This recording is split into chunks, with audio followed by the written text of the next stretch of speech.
Whoa!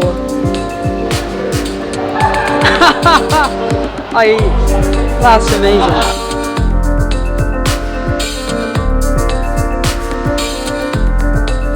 Imagine this.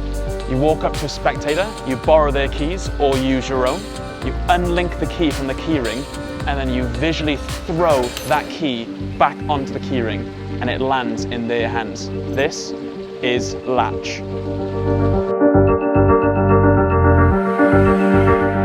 So I can give you this, just make sure that's a legitimate key and key ring for me.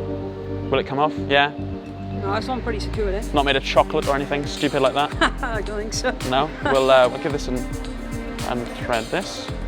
Do me a favour, do you want to hold your hand flat for me, just like a table? I unlink. Yeah. Yeah? Yeah. Hold your hands together for me. Yeah. Ready? Whoa! That is just insane. And it actually links back onto that key ring. Can you see that? Yeah. Do you want to just take it off? Just make sure that's linked on.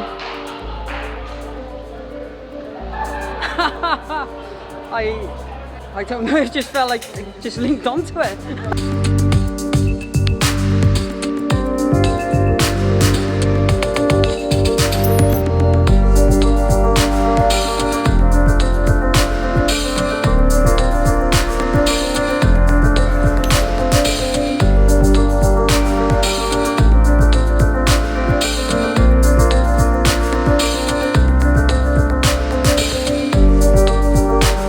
Welcome to Illusionist. My name's Geraint Clarke and this is Latch.